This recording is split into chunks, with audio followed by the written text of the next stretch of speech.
We're going to be looking at some of the parables that Jesus told. Today, we're going to be thinking about a parable of the talents. Listen to the story. Think about what it means, because that is why Jesus told them, not to give you a nice story, but so that you would think about what it means and how it applies to you, to me.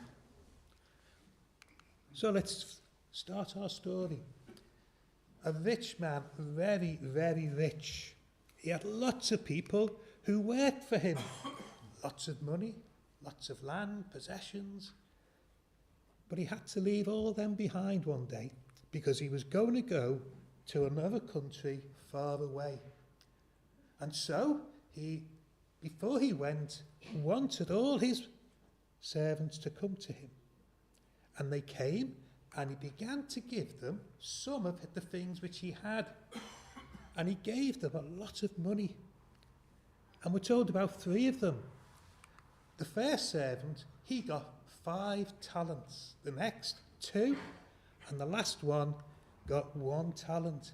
Now I'm told a talent is about 20 years' wages for the average person in those days. That's a lot of money, isn't it? And all of them got a lot on that day. But of course, it wasn't their money. It was still the master's money. But they had to look after it for him, and they had to use it in a way that the master would want them to do. And so they scratched their heads, what can I do? And the first man, he went and he bought something. And then he took it and sold it. Maybe he went down to the fishermen on the seashore, bought all the fish, took them into the big city, sold them, and he made a little bit of money. And each time he did that, the money that belonged to his master went up. So he started with 5 talents, went up to 5.5, to 6, and so on. The second man, he did exactly the same. He went and he bought something and sold it, and he made money. And that was good. The third man, though, he thought about, what can I do with it? So he went, found a nice little field, no one was watching, dug a hole, buried it, covered it up, and then he went home. And he didn't do any work for his master because he wasn't using the money. You see, he had basically wasted what the master had given to him. Didn't do what he was asked. So, the day came when the master came back. And what do you think the master was wondering? What will I find? Will they have used that money well? And of course he wants to know, doesn't he? So he calls his servants in and he says to the first one, tell me, what have you done? And he began to tell him how the master had given him 5 talents, and he'd been out and he'd bought and he had sold, and now he's got 10 talents. He'd doubled what the master had given him. And you know, the man was very, very pleased with what he had done and rewarded him for being a good servant. The second man came, and you know, he did the same. He told him what he'd been doing with the money, and he said to him, now I've got 4 talents. He had doubled the money that the man had given him. He had been good and faithful, and he was rewarded.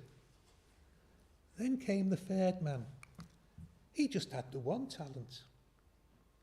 And he came up to the master and he handed over that 1 talent. And then he began to tell the master what he had done with it. And he told him how he had been into the field, dug a hole, buried it. No one saw, no one knew anything about the master's money. It was buried. It had been wasted. And he said, why? Well, I was afraid. You see, if I'd lost anything, you would shout at me Well, the master was annoyed, and he turned round and said, look, you're wicked. I gave you this money to use, and to use it for him. But he wasted it. And he wasn't happy at all. You know, all that money, all that time, and he had done nothing with the money that he'd been given. What do you think the master would do? Well, the master was going to punish that man, and he sent him out, and he sent him to go to prison. But the talent that he had, he gave it to the man who had 10 talents. See, he rewarded him for what he had done in being faithful in serving him. Do you know, it's a parable. The idea of the parable is not to sit and listen to a nice little story. The idea is to think, well, what does that mean? Who's the master? And of course, when we think about it, the master in this story is God. You know, he's left us on this earth.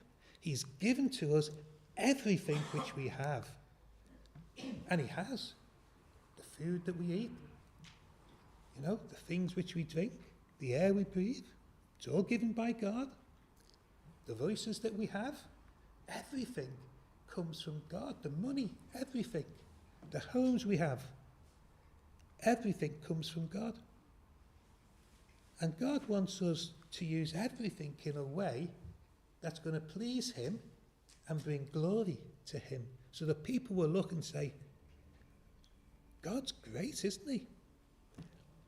But of course, that's how we ought to use our time, our money, and all that we have. We should use it to please him.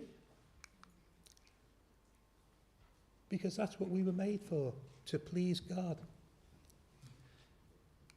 There was that man, wasn't there?